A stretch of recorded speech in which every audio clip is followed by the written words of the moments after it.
because you had GoFundMe do exactly what you wanted.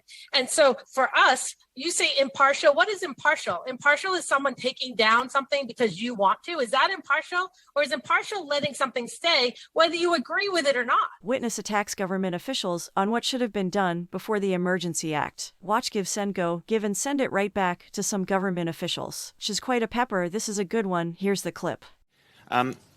From Give Send Go's perspective, I mean, do you feel it is important to abide by and respect Canadian law? Ms. Wilson, I hope that you're not frozen and you are in a position to answer these questions on behalf of the company. Or are you ready to engage with us now? I can, yes. Thank you. Go ahead.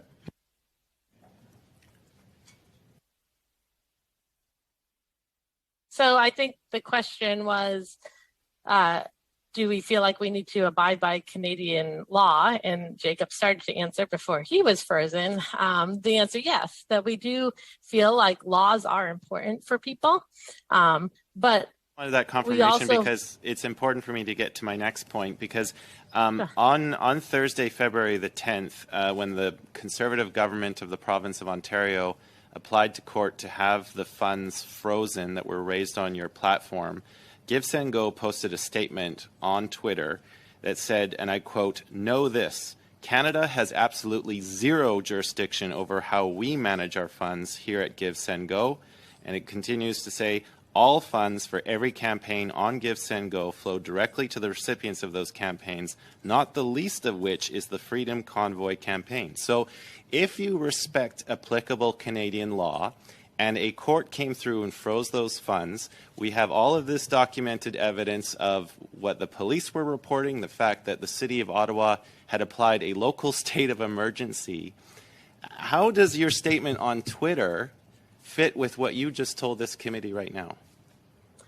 I guess it comes back to the fact that as much as you want to say that the Canadian government made all these statements, if you were concerned about Give Send Go and what we were allowing, I do not know why that was not reached out to us to ask us to take a look at this. We were all on hearsay by what we were hearing from media on both sides. And it was not important enough for your government to reach out to Give Send Go and tell us, hey, this is what's going on. This is where we're walking. So we were going by what we were hearing on both sides of the aisle, and we were walking it out the best we could with, again, as Jacob said, standing on the line of freedom, allowing people, I really believe that if Trudeau had just come out and spoken with the truckers when they got there, a lot of this would have been avoided. Sure, that's certainly an opinion that's out there. I mean, a lot of people would probably wonder which truckers should we have spoken to, because there were a variety of opinions within the convoy movement. As you know, with the declaration of emergency that was made, and there are probably going to be plans to bringing crowdfunding sites more permanently under FinTrack's jurisdiction. I'm just wondering, going forward, because I think our country needs a time of healing going forward, how do you think Give Send Go is going to learn from this experience, and what do you think you will do differently based on what you've learned? That is a great question. And, it's what Jacob and I talk about all the time. We're siblings. We are walking this out. And what we've learned is that we need to give grace to everybody involved. We have very strong opinions on things, but we need to give grace to the people that disagree with us. We need to give grace to ourselves to just understand we're not going to get it right every time. And we're going to continue walking this out in learning what God has put in front of us. Our whole goal in this is to share hope with people. People who come on our platform are looking for something. They usually are raising funds. Very rarely is it political, but they're looking to raise funds for something that's important to them. And in that, we want to share something that goes beyond funds. And that is the hope we have found in Jesus. And so that is what we're going to continue to do. As Jacob said earlier, we're going to take each step and case by case scenario, just as we do our KYC, just as we review every single campaign and recipient that comes on our site. We are going to continue to be diligent in walking this out. And we're not always going to get it 100% right, just like nobody in this room is going to get it 100% right all the time. But that's why these discussions are awesome, is that we can get together and we can talk about how do we move forward to make sure people feel heard, and that they feel like Thank their you. government hears Thank you. them. And I just want to get one, because I only have a minute left. So just regarding the jurisdiction piece going forward, I mean, you know, you made that statement on Twitter saying that Canada has absolutely zero jurisdiction. I would beg to differ, because you do use payment processors who are subject to our laws. So, I just make a statement here that if you want to continue to operate in Canada, I think you do have to acknowledge that the Canadian government does have jurisdiction. But specifically, I mean, going forward, there was evidence of police reports, local states of emergency. It took the government of Ontario to apply to court to stop this. With those specific things that happen, how can you learn from those specific actions? Do you need to be more cognizant of police reports, of what's going on in courts, et cetera? Just your comments on that specifically. Sure. I think actually that the government needs to be more proactive in reaching out to the offenders, who they believe the offenders are. And so we were doing our business, allowing people to raise funds on Give, Send, Go. Your government found issue with it, but yet they would not come to us and tell us they found issue. And so if anybody should be looking at this, I think it's a two-party act, that anybody that has an issue, the Bible speaks to this, that when you have an issue with somebody, you go and talk to them about it. Thank you very much. And you resolve it. Thank you. We appreciate that. Floor for 2.5 minutes. Merci, Monsieur. J'avais laissé tout à l'heure. Thank you. I'd like to hear your terms of conditions and terms of service. If I understand correctly, you prohibit funding activities for illegal campaigns that are designed to cause harm to people and damage goods. Is that correct?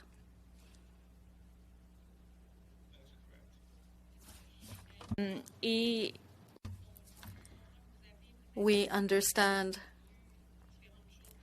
that you saw different points of view in the media and reportages and articles in the media. At any point, did you see that the siege of Parliament Hill in Ottawa was illegal?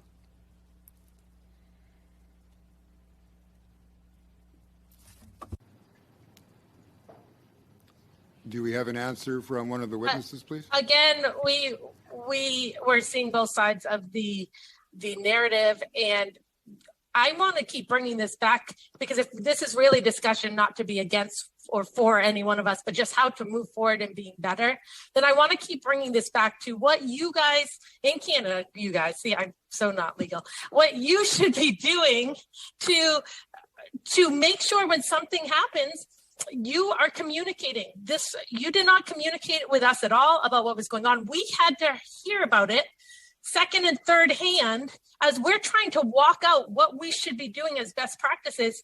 We're trying to walk this out, and the government of Canada is making all these moves and not even ever contacting us or trying to get any information from us. We're supposed to hear about it second and third hand. And this, if we're going to move forward, if this is what this discussion is about today, which was what we were led to believe, is how to move forward to make sure these things don't happen again, then we need to be also talking about what should governments do when they think something's happening to another. Si vous me You permettez, could Madame have reached Wilson, out to us. Il me reste quelques secondes. Alors, I only have a few seconds. On February 10th, the Government of Ontario got a decision by the Superior Court of Ontario to block access to these funds, and you got that information. What did you do from that time on?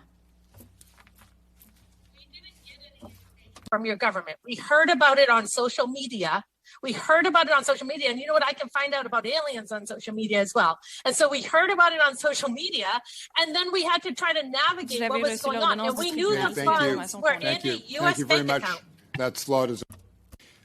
Ms. Wilson, I think what this committee is trying to get at is that GoFundMe was able to have the resources in place, the intelligence operations within its own ranks to proactively shut this down. And that seems to have been lacking with Give, Send, Go. I think that's what we're trying to drill down. You said that nobody told you this was going on, but I mean, it was apparent to the entire world what was going on. It was quite evident with trucks being parked on a major thoroughfare. You know, this I didn't have to search hard to see what was going on. So that's what we're trying to get down. I just want to get a comment from you, though, because when the government of Ontario did move to freeze the funds on February the 10th, they used a statement from an Ottawa Police Service officer who supported the affidavit. There was Constable Christopher Roan. He said that Give Send Go was knowingly facilitating the commission of indictable offenses, and he said, quote, Give Send Go does not appear to be an impartial provider of fundraising services to the Freedom Convoy 2022 protest, adding that Give Send Go has been expressly critical of GoFundMe's decision to terminate its relationship with the campaign and actively sought out the Freedom Campaign or the Freedom Convoy 2022 campaign to join its online fundraising platform. So it seems from that statement that knowing all of the problems that existed, knowing GoFundMe, its reasons for disassociating itself, your company then went actively to fill in the void. Thank you for that question, because I think it's great because you've made a couple of points. You said that GoFundMe, you know, we've said that GoFundMe didn't do what's right, but you have been defending GoFundMe, so it shows that you have a stake in the game as well, because you had GoFundMe do exactly what you wanted. And so for us, you say impartial. What is impartial? Impartial is someone taking down something because you want to. Is that impartial? Or is impartial letting something stay whether you agree with it or not? What is impartial? We've had people say, you're not neutral. What's not neutral? We would have allowed an anti-protest fundraiser on our site as well. Neutral is not saying, oh, well, we don't want to be like GoFundMe. GoFundMe, if you look, we've seen a lot of campaigns come to Give Send Go because they were removed from GoFundMe because of political beliefs. We are simply here to share the hope of Jesus with people through crowdfunding, and we don't care what your political beliefs are. Thank you. We don't. Thank you very much. That was very clear, and we appreciate your candor. Colleagues, we have 2 more slots left. We'll go 5 minutes for each. First up is Mr. Van Popta. Good. Thank you. Thank you to the witnesses for being here with us and sharing your